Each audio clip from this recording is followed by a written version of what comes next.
They're coming to get you, Barbara.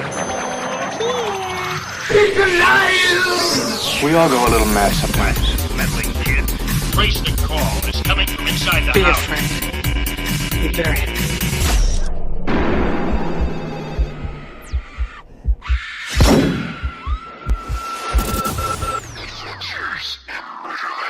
How's it going, people? Welcome to an all-new episode of Adventures in Murderland. We are an LGBTQ plus true crime comedy podcast hosted by me, Mike James, and the Mary Jane to my Snoop Dogg, Alan Cassidy. You really could have said Mary Jane to my Spider-Man. Yes, but it was a little twister-rooney. I thought I'd thrown it there because you thought I was going to do a Spider-Man reference, but instead I didn't. I did a marijuana and rap person reference. Yeah. Just call me M. Night Shyamalan with that twist, bitch. By the way, hey guys, hi. Hi, yes, I was waiting for you to say that. So, hello everyone, welcome to Adventures in Murderland. If you haven't already, you can follow us on Twitter, at MurderlandPod, and also Facebook, Adventures in Murderland, just to get that right out the way off the back. This is currently part 3 of our 3-part epic saga, where we are discussing the terrible, gruesome, grisly murders of both Henry Lee Lucas and Ottis Toole, potentially. So, yes? I was going to say, I actually think this is a really good story. And it only gets better from here. So, without further ado, I think we're just going to jump straight into this from this point on. So, if you've been listening, you can just follow the story from this point. But just a quick recap, Alan. I'm sure you, with your superb memory, have remembered exactly where we're up to the story. I know where it ended. Do you really? Do you want to do the recap? I know what it ended. Okay, so for anyone at home, including, not including Alan, because he remembers it perfectly, I'm sure, we'll just recap very quickly as to where we left off. So we left off with Henry and Ottis getting approached by a strange man after one of them killing spree type things, who made a proposition to them. And his proposition was to work for him as a contract killer for a cult called the Hand of Death. Do you remember this now? I remember. Oh, you remember that anyway? Yes, of course, because you... Yeah. Yes, sorry, I remember that. Okay, so we're just going to pick up straight after that. Not straight after.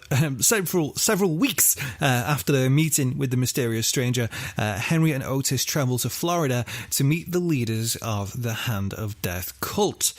The meeting takes place at an abandoned warehouse on a Miami waterfront, where the strange man that had approached them weeks earlier meets them and introduces himself as Don Materic. Now, do you remember... Is that an alias?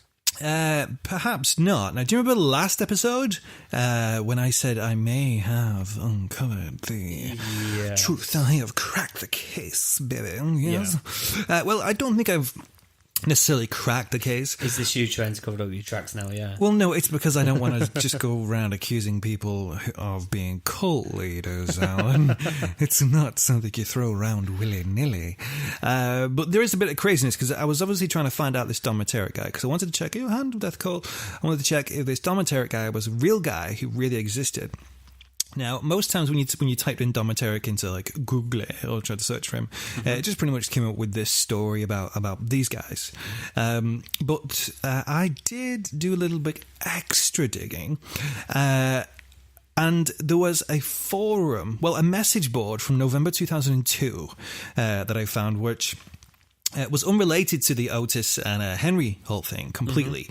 And in this message board, there's a person who's posting and they talk about a Don Materic from Florida, kind of close by, right?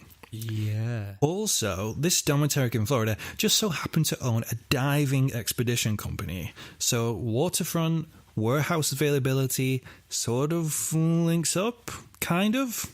It really does. Not only that, but this domiteric allegedly, and I need to say this allegedly, has prior convictions of rape.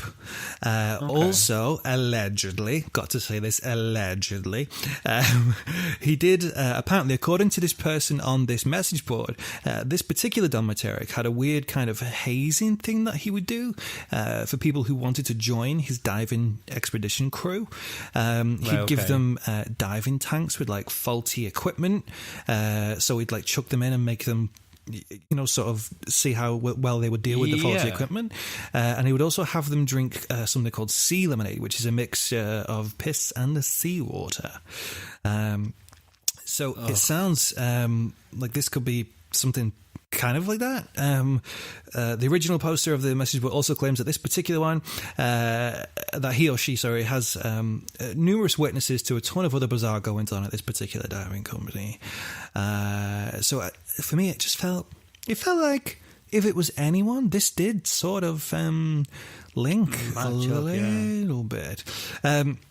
The only thing was, though, obviously, take it all in a grain of salt, because it's obviously on a message board. Yeah. And the tone, from what I could tell from the person posting this thing about this particular guy, was that they may have been hard done by this guy or this other good dominator. He may have done something to them, and this is happening. But, if he's genuinely has done something to them, which is an atrocity, if he's done an atrocity... But you know exactly what type of people they are, though. If they think that it was hard done by the person, like we've seen it ourselves. We was walking to a restaurant in Liverpool, and then we was walking into the restaurant, and then this customers came out and said, "No, we don't go in there. It's not good. It's horrible." Oh, she was crazy. She was like crying coming out of the restaurant. Yeah, don't go in. Don't go in. Saying the food's horrible and everything like that, and we went in with a little bit of hesitation, but it was fine. The food was fine. It was nothing spectacular, but it was fine. But that's the vibe. What I think. Well, people can get like that. People can get like that. Of course, if someone does something bad to them, they can get a bit arsy about it. But the other thing is, they could be telling the truth. They could have done something bad to them, and they could be on that message board warning people, "You are bastards." Could be. But all in all, it's all allegedly. And I don't know. But I just thought that was an interesting tidbit. Just as a side thing. I don't know. Probably bullshit, right? I don't know. But like I said, if there was that vibe of that it was hard done by that guy, I will take it more with a grain of salt.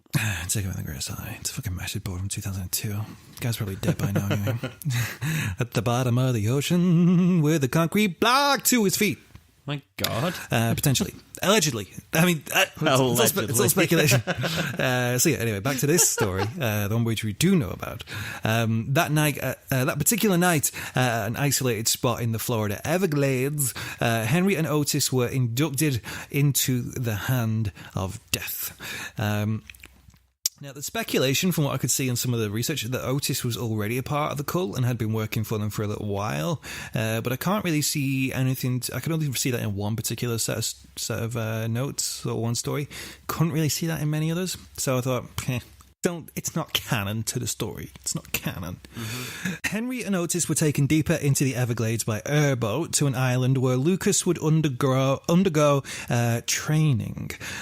Both men were then taken to a tent where they were told to wait for their assignment. No, sorry, I was just thinking that's a bit ominous, isn't it? Very much indeed. 1 hour later, this domiteric guy finally came to give them their orders, telling them, "Your man is in the next tent. Get him out of sight and cut his throat. Make sure you cut him clean because we'll be needing him later." Armed with a knife, Henry went to the tent and Ottis followed behind. Ottis went in first and struck up a conversation with the guy and then lured him to a nearby beach with the promise of a drink.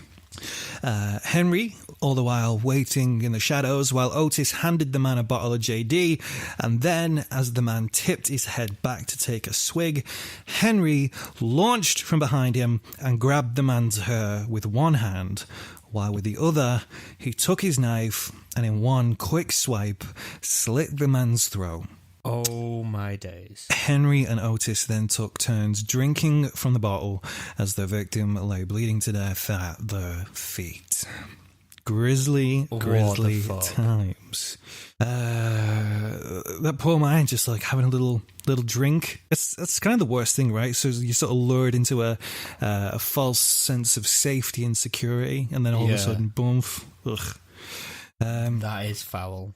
It's not the worst that they do. After the man had died, this Don Monteric was informed and inspected the corpse. He congratulated Henry on a quick, clean kill. And later that night, Henry attended his first black mass, during which the man he had killed earlier was cooked and eaten by the other members of the cult. Ugh.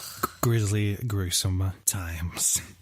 So it's the cult of cannibals, basically. There is some cannibalism going on with this, definitely.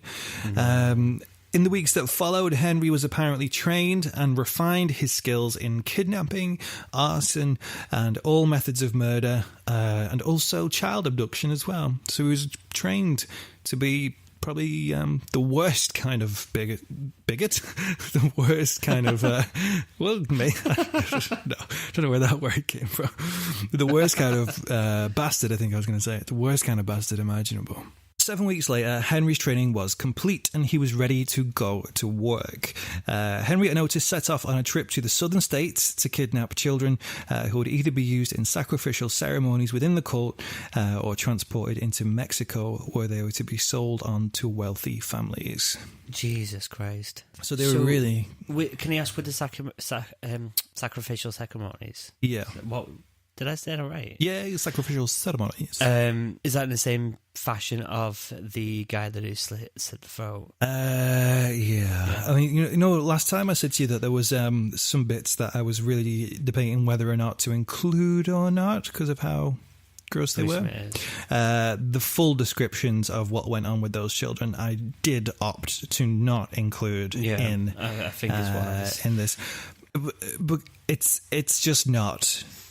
I mean, there's transcripts out there of people of Otis during an interview, and he describes it, and it's just some of the most horrible, terrible, gruesome, twisted things you could possibly ever read or conceive of another human being doing to anyone else. These were fucking assholes in the biggest degree. It's an understatement. Very much an understatement. After a trial run to check the route and familiarise themselves with the methods of the border control, Henry and Otis set off on their first kidnapping job. They'd been supplied with drugs to subdue the children while they were being transported. So they were kidnapping these kids and drugging them. Henry was reportedly surprised at how easy it was actually to kidnap babies. One time in San Antonio, Texas, Henry and Otis drove through a shopping centre car park until they found a baby that had been left asleep in a car. Several minutes later, they had the baby in the car, drugged and ready to be transported across the border. Within 7 minutes. Why? It's the fact that it's stealing a baby, one, but why? What's the point in drugging the baby? I don't know, maybe so it doesn't cry. Because if you're trying to take it across the border, you want it to be quiet, right? Yeah. I would assume. Sorry. Oh. Does that sound weird that I immediately sort of thought of why they would drug the baby? Does that make me sound gross? I've seen enough movies. I've watched enough documentaries to probably have figured out why they would want to do it. Quite a lot. Yeah. Of course, when the kids were across the border, you can imagine some of the things that they were used for. I do have some information here, but just reading it quickly, I was like, I don't need to really describe what they're used for. I'd rather you didn't. No. Allegedly, after carrying out a number of these successful tasks for the Hand of Death, Henry was told to go back home and wait for further instructions. Otis had decided to stay on with the cult for a while longer, and him and Henry made an arrangement to join up later on at some other point. So, from what I can see from my research, at this point, this is the last time Henry and Otis ever see each other ever again. Really? Yes. So Henry goes to meet Otis's niece. Remember Frida, who he sort of had a weird relationship with? He goes to meet her. He picks her up, and then the two decide to go and head for California. got to say, he wasn't actually. He was definitely breaking the law by taking her away, because I think he busted her out of like a kids' home or something, or like an orphanage or some shit like that, and takes her across state lines illegally. So he's definitely broke the law just by doing that. This little road trip was the first time that Henry and Frida had actually been alone for an extended period of time, and as you know,